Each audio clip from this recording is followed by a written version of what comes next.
Good evening. Allied leaders have just met to address the gravest threat to Euro-Atlantic security in decades.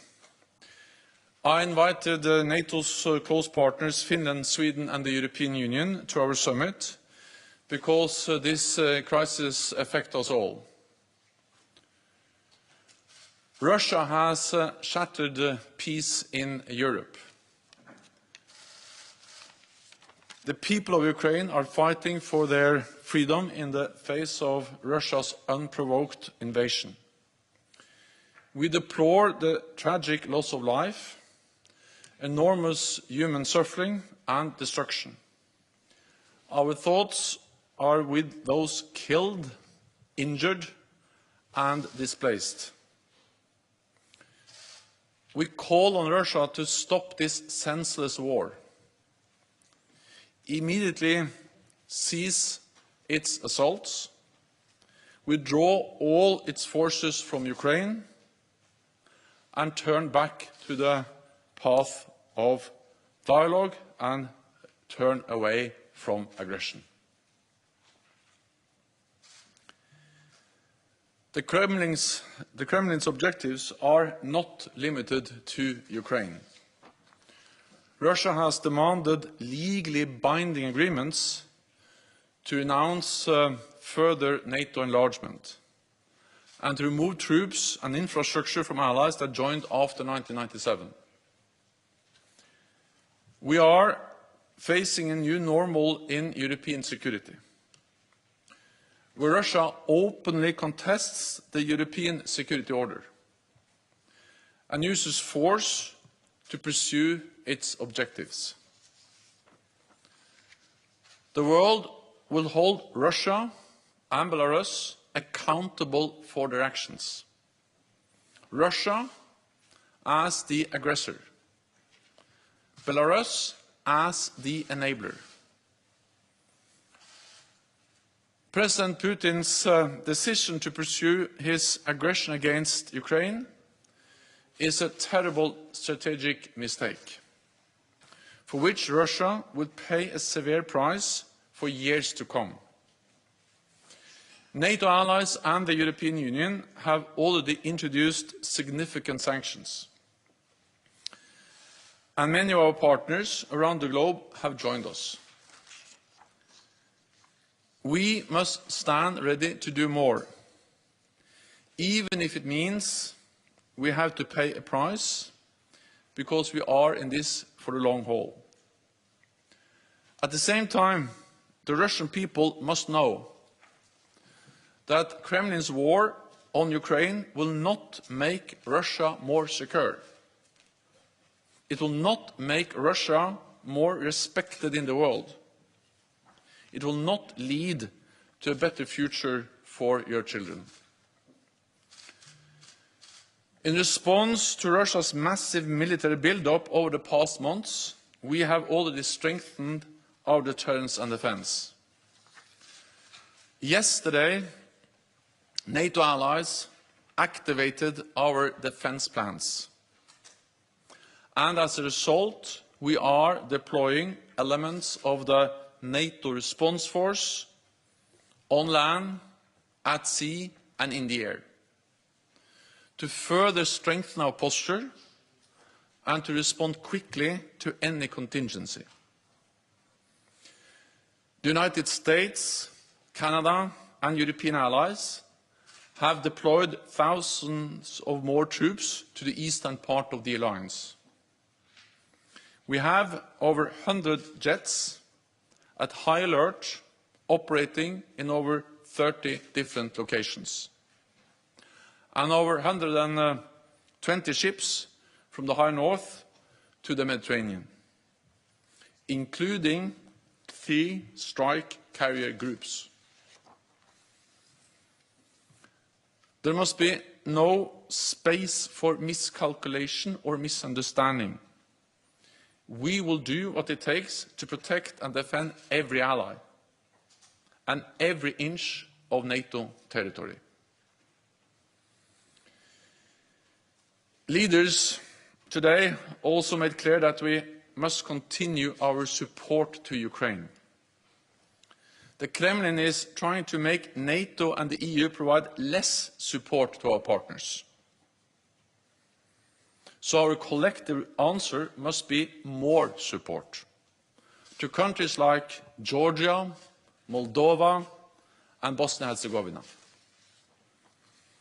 to help them succeed with their democratic reforms and pursue the path that they have freely chosen. More than ever, this crisis demonstrates the importance of North America and Europe standing together in NATO. There is no security in Europe without a strong transatlantic bond. With that, I'm ready to take your questions. Okay, we'll go to Al Jazeera. James Bays, Al Jazeera. How fearful are you about the possible fall of Kyiv? How long, in your estimation, can the government of Ukraine last?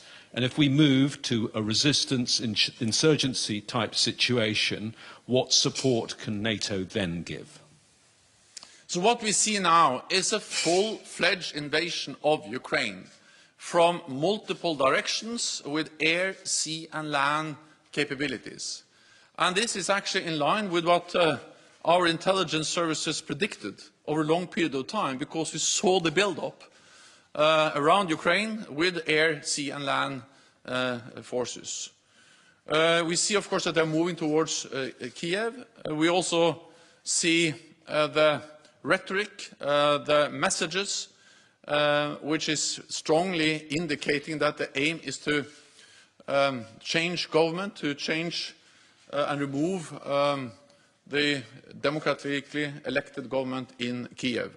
We are in close contact with the government of Ukraine. We are, of course, monitoring the situation very closely. It is still a fluid situation. What we have seen is that the Ukrainian forces are fighting bravely and are actually able to inflict damage on the invading Russian forces.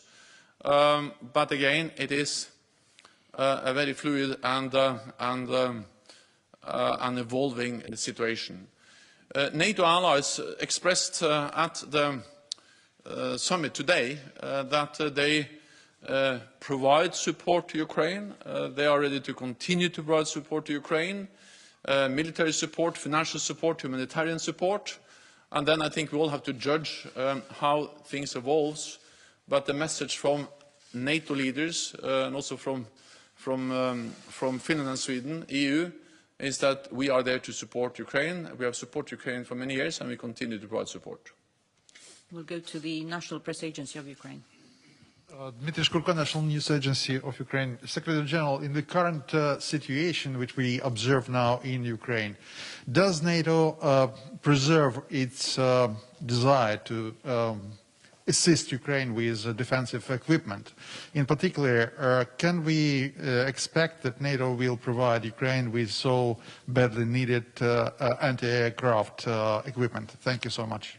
So NATO allies continue to provide support to Ukraine, and it was actually at the meeting today at the NATO summit with EU and Finland and Sweden.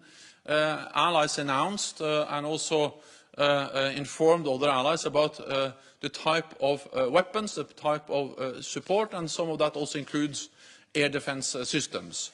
So NATO allies have and continue to provide support, military, but also different types of equipment to Ukraine. Then we all realize that, of course, in this very evolving and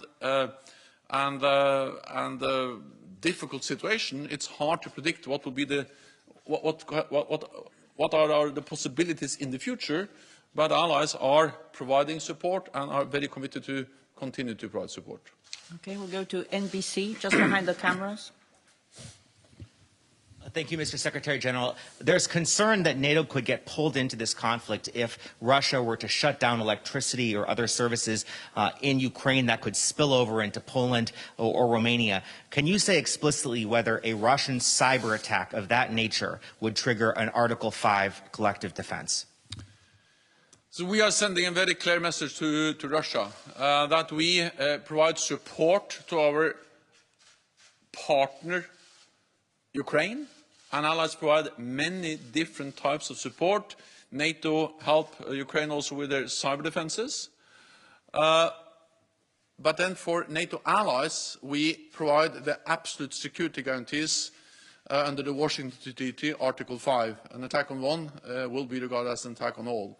And we are clear on this distinction because it is important to make sure that we don't have an even bigger crisis in Europe, where Russia challenge or is threatening or attacking any NATO allied country. And that's the reason why we so clearly send a message that we are there to protect all allies and every inch of NATO territory.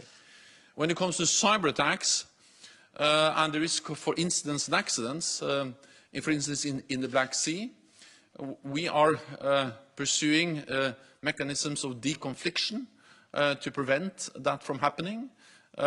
We have, as NATO allies, especially the United States, have done that, for instance, in Syria over a long period of time. And we, of course, are very focused. I spoke with Sarkar, the NATO Supreme Commander, on that issue recently, and he is very focused on the need to deconflict, to make sure that we don't have incidents or accidents that can spiral and get out of control and create a very dangerous situation. On cyber, well, we have stated that cyber attacks can trigger Article 5, but we have never gone into the position where we give a potential adversary the privilege of defining exactly when we trigger Article 5. We are focused on strengthening our cyber defenses. We are very much aware of that that's a risk, and therefore we are stepping up both the protection of our cyber networks, but also providing support to Ukraine, and we are very focused on the need for deconfliction. Okay, we'll go to NPR Deutsche Welle. Thank you. Terry Schultz with NPR and DW. I want to know more about the deployment of the NRF forces, please. How many will be sent where, from where? How long will it take to get there? Thinking about military mobility, as always. And also, what has changed in your calculation about the threat to NATO territory that has led allies to make the decision to deploy this for the first time in history for the purposes of collective defense? Thank you. Well, what has changed over the last days is, of course, that there's a full-fledged invasion of a partner, a country that borders several NATO allied countries.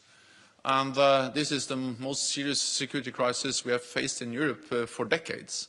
And therefore, we have the High Readiness Force, we have the NATO Response Force, and that's the reason why we are deploying it, to, again, prevent any miscalculation, any misunderstanding that we are not ready to protect and defend all allies. And of course, this is something all allies have agreed to do. 30 allies agreed. But of course, especially those in the eastern part of the alliance are extremely concerned. They are close to this, the fighting in Ukraine, and they also border Russia, and they have seen not only the military build-up and the ongoing war in Ukraine, but also seen the very threatening rhetoric. Because this goes far beyond Ukraine. This is about how Russia is actually challenging, contesting core values for our security, and demanding that NATO should withdraw all forces and infrastructure from almost half of our members. And they have stated that if we don't do that, if we don't meet their demands, there will be what they call military technical consequences. So we have to take this seriously, and that's exactly why we are now deploying the NATO Response Force for the first time in a collective defense context. And we speak about thousands of troops. We speak about air and maritime capabilities. They are already actually part of the standing naval groups. We have many planes operating in the eastern part of the alliance, and then several allies have partly already assigned troops and forces to the NATO Response Force. We have the lead elements, which are led by France. We have the United States, which has assigned thousands of troops to the NATO response force, and these will be deployed to different places in the eastern part of the alliance. Well, they are partly coming from the United States, but these are also very much European troops. For instance, the lead element, the VJTF, the High Readiness Joint Task Force, is now led by France. There's a strong German component there, and other allies also part of that. Associated Press. Lorne Cook, Associated Press. Just to follow up on that, Secretary-General, the VJTF can only go to one place, and you have 8 allies that are extremely nervous. I mean, where might you send it? Have you identified a particular weakness on that eastern flank? Thank you. But I think we have to understand that we have many elements, components of the NATO response force. We have increased the readiness of the NATO response force, and then I don't speak only about the lead element or the VJTF, the Very High Readiness Joint Task Force, but we speak about more elements than just that one. Second, we have allies, the United States, but also the United Kingdom and other allies that have increased readiness of forces that are assigned to NATO and the NATO response force. So, of course, these are additional forces that we can deploy as part of the broader deployment of the NATO response force. I'm not saying that we are deploying the whole force. The size of the NATO response force has been tripled since 2014 to roughly 40,000 troops. I'm not saying we are deploying the whole thing. I'm saying that we are deploying elements of the lead, also the VJTF, and elements of the rest of the NATO response force. And then it is for SACEUR to make fine decisions exactly on where the different elements are deployed. But we activated the defense plans yesterday, and now the elements of this force will be deployed, or is being deployed. Okay, we'll go to TV2. Lady in white. Lady in white over there. Thanks, Elin Sørsdal, TV2 Norway. I'll just follow up on AP and what Terry from NPR said. How quick can these troops and this force be deployed? But some of these forces are already operating because we have sea and air forces, which are also already part of the NATO maritime forces operating from the Barents Sea down to the Mediterranean. Some are air forces, the air component of the NATO response force. And then some of the land forces also can move within a few days because they are part of either the lead element, which has already high readiness, or the other elements that has been put on high readiness. So we speak about days, and some are already operating because we have increased our presence already. Okay, we'll try to take a couple of questions online. We'll go first to Frankfurt Allgemeine Zeitung, Thomas Kutschka. Thanks a lot. Good afternoon. Secretary General, in the statement that has just been released, it is said that Russia's actions are flagrant rejection of the principles enshrined in the NATO-Russia Founding Act. And then it continues, it is Russia that has walked away from its commitments under the Act. Does that mean that NATO now considers the NATO-Russia Founding Act as obsolete, or do NATO member states are they still bound, do they still feel bound by this document? Thanks a lot. The NATO leaders decided today a statement where we clearly state the fact that Russia has walked away. The NATO-Russia Founding Act is based on some core principles enshrined in the Founding Act, and that is the respect for territorial integrity and sovereignty of all countries, including, of course, Ukraine. And this has been violated not once but twice, and has actually been constantly violated since 2014 with the illegal annexation of Crimea and the continued presence of Russian forces and Russian-backed separatists in eastern Ukrainian Donbass. And this is further violated with the full-fledged invasion of Ukraine that we have seen over the last couple of days.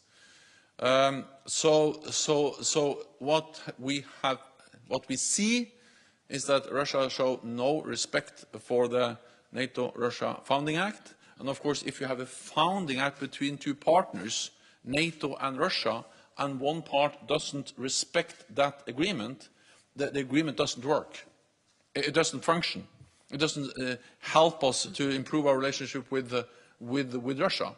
Because even if the founding act has good provisions and good intentions, if these intentions and the provisions and the founding act is not respected, it doesn't work. So that's the reality. The NATO-Russia Founding Act doesn't work because one side, Russia, has violated it over many years, but now we see a extremely blatant and flagrant violation of the Founding Act with the invasion of Ukraine. We'll take the next question online also from Greg Palkett from Fox. Thank you, Juana. Thank you, Mr. Secretary-General. Two quick questions, one about war, one about peace. Do you agree with some reports of intelligence officials that Kiev could fall within the next, say, day or two, and despite the bravery of the fighting that you have cited among Ukrainian soldiers, do you see a defeat inevitable if war goes on? And the quick question about peace, there is discussion, President Zelensky offering to discuss with Russia an approach to peace that might include neutrality for Ukraine. Would you agree to something like that? Thank you. The first on the situation on the ground. It is a full invasion of Ukraine. They are moving towards Kiev, and the stated goal is to change the government of Ukraine. It is a very unpredictable situation. Therefore, I will not speculate, but I will pay my respect to the Ukrainian armed forces, which are really proving their bravery and their courage by fighting and standing up against the much larger invading Russian force. On potential talks between the government of Ukraine, President Zelensky, and Russia, my main message is that this is for President Zelensky and the government of Ukraine to decide. What we need to see now is that Russia stop the attack against Ukraine, that they withdraw their forces and cease all the attacks on Ukraine. That's the easiest, the fastest, and the best way to peace. So if they want peace, then it's just stop to attack Ukraine. And therefore we call on Russia to do exactly that. Okay, we'll go to NTV. Yes, Sonomot from NTV. Secretary General, two short questions. First, you're a statistician, and so far with regard to risk, you have already evaluated the risk and the threat against NATO coming from Russia. Particularly, you foresee the playbook of Russia.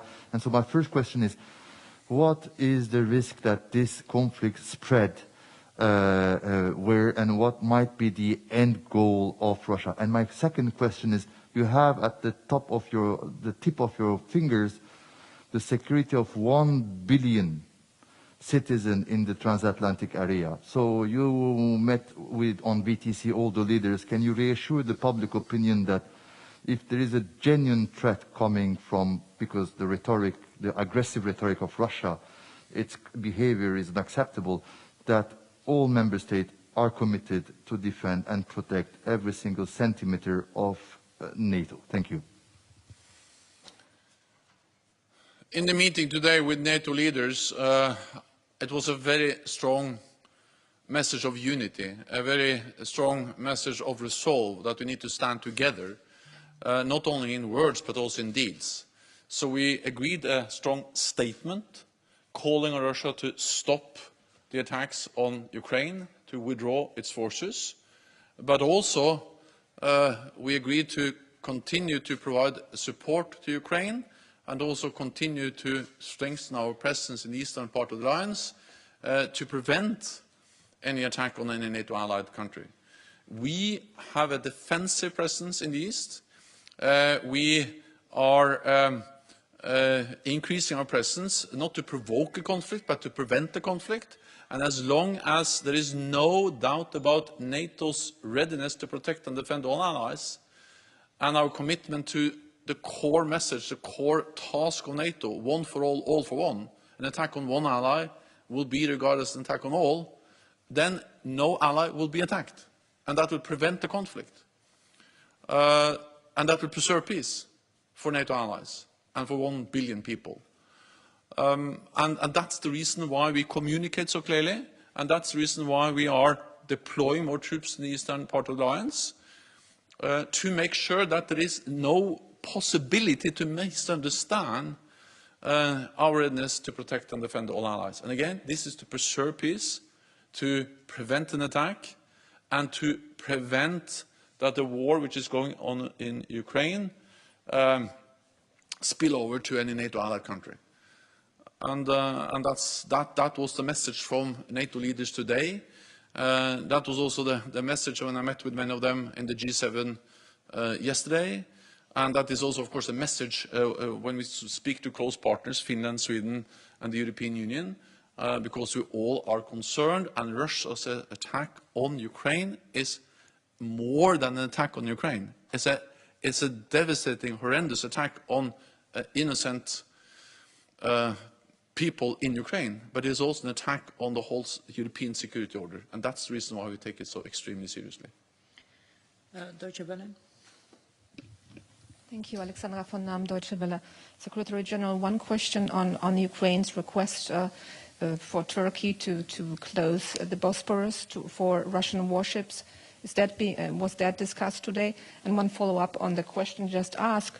We heard today from the Lithuanian foreign minister saying that when we lose Ukraine today, we will be fighting for NATO later.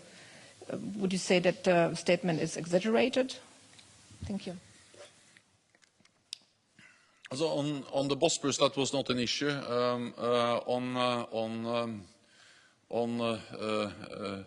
The potential attack or any potential attack on a NATO allied country, well, that has been my message throughout the whole day. That was the message from the NATO leaders in the summit today, is that we are there to protect and defend all allies.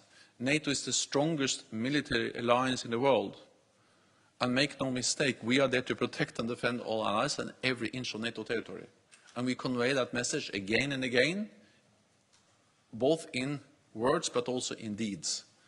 And that's the way to prevent war, that's the way to prevent an attack, to preserve peace, and we have done so for more than 70 years, and we will continue to do it, also in the light of the attack on Ukraine.